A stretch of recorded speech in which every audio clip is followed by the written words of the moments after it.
Number 10. Like a crown jewel, the nest of a hummingbird is one of the great wonders in all of nature. They are so tiny, so perfect. Yet, few of us have ever seen a hummingbird nest. Hummingbirds build velvety, compact cups with spongy floors and elastic sides that stretch as the young grow. They weave together twigs, plant fibers, and bits of leaves, and use spider silk as threads to bind their nests together and anchor them to the foundation.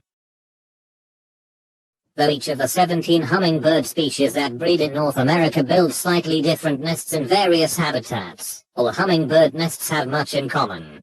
One of the ways the hummingbirds get around this need for flexibility is that they construct the nest of soft plant fibers, and then wrap the whole thing with spider web silk. This creates an elastic nest that has the ability to expand as the contents of the nest increases.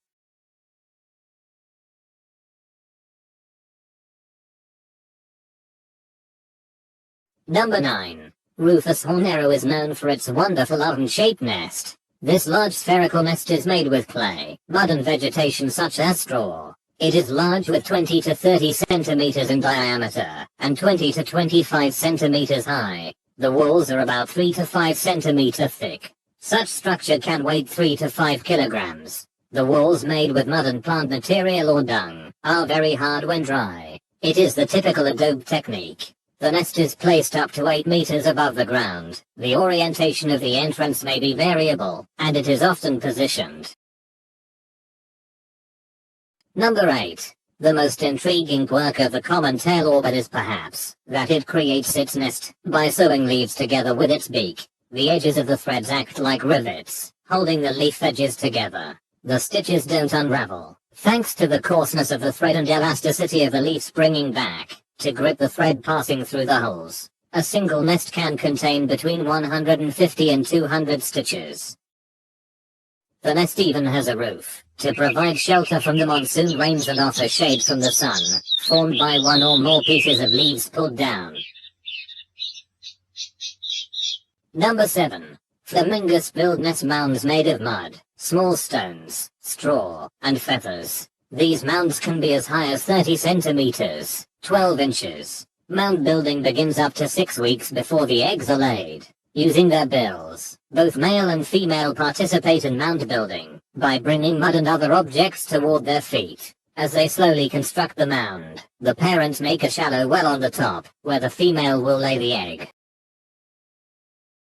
Number 6. Edible birds' nests are bird nests created by edible nest swiftlets, Indian swiftlets, and other swiftlets using solidified saliva. The structure hardens after the birds have shaped it into a solid half-bowl-shaped nest to bear the nestlings. In the end, the nest must be strong enough to hold the weight of the parent birds and their 2 nestlings. The dried white bird nest created by the swiftlet bird is considered a delicacy in Asian countries, and is widely used in Chinese medicine.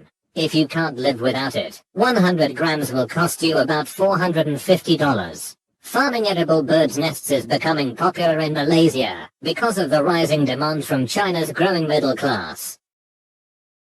Number 5. The European bee-eater's breeding pairs nest in long, vertical nesting burrows that they themselves excavated in earth or sandbanks, such as riverbanks or sand quarries. The tunnels are usually at least 3 feet deep and terminate in a nest chamber. A clutch consists of 7 spherical white eggs. Both parents share the incubation tasks and raising of the chicks in about 1/5 of all nests.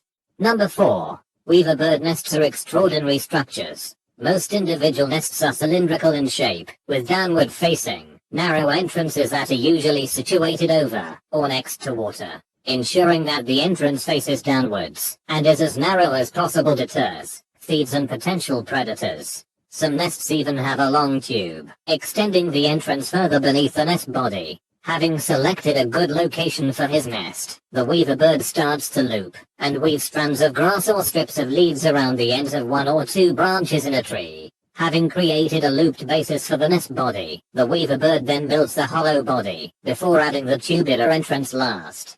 Number 3. House sparrow nests are made of coarse dried vegetation, often stuffed into the hole until it's nearly filled. The birds then use finer material, including feathers, string, and paper, for the lining. House sparrows sometimes build nests next to each other. This time-lapse video shows the efforts put in by bird to build the nest. Number 2. Sociable weavers build large compound community nests, a rarity among birds, and these structures are the largest and possibly the most spectacular structures built by any bird. They are large enough to house over 100 pairs of birds spanning several generations at a time. Unlike other weavers who build their nests in the breeding season, sociable weavers use and maintain the nests throughout the year. They nest in colonies as small as 10 individuals, and up to 400 to 500 birds.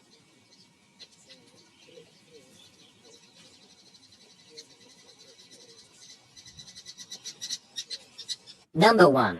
Woodpeckers are mainly cavity nesters and bore holes in hollow trees or ones that have rotten centers. If the latter, they also clean out the rotten wood, so they can build a nest. Woodpecker nests are usually built of straw of some sort, grass, feathers, and bits of bark. The nests are built by winding the strands around and shaping it with the breast of the bird until all the strands are intertwined, and feathers are strategically placed in the back bowl of the nest.